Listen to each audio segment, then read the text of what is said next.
Ako muna. Okay. Caring, passionate, lovable. Very gentle, very organized, and workaholic. Yeah. Feeling ko yung bench. Yeah, me too. The, Yung bench. the bench scene. We can't tell we what the scene is about, but makikita nila yun. yung sa nasa bench kaming Sa dalawa. bench and overlooking. Yeah. Yes. Okay. Who would you let go? Who would I let Who go? would you let go? Dapat di ko pa na-let go? Yes, dapat So, hindi. part pa ng life ko na. Yes. Your one true love or your best friend. No right or wrong answer naman. Parang di ko kaya. Hindi ko kaya pumili. I'm sorry, ang corny ng sagot ko. Yeah, pero Ikaw ba meron? pero- Magpapiliin ka.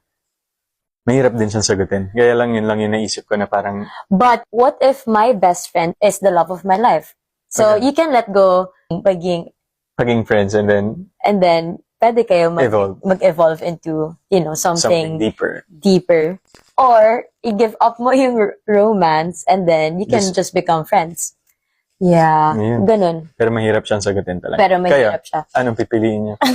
In burning question ko sa kanya, would you sacrifice your happiness for the person you love the most? Of course. You really? I You'll think- sacrifice your I happiness? think yes. Kasi kagaya yung sabi ko sa'yo dati, di ba? Parang for me, love is sacrifice. Okay. And I think, of course, syempre we're now at an era naman talaga na people are encouraged to love themselves, di ba? Yes. Medyo old school lang kasi ako. So, syempre ako, I really value happiness of other people. More than your happiness. More than mine. But how about your happiness? When I see them happy, I'm happy. So you're willing to sacrifice that kasi makukuha mo din yung happiness. when Yes, you see them. pag masaya sila. Second na lang ako. Doon na lang. To follow na lang. Grabe siya talaga. That's my question. Yeah.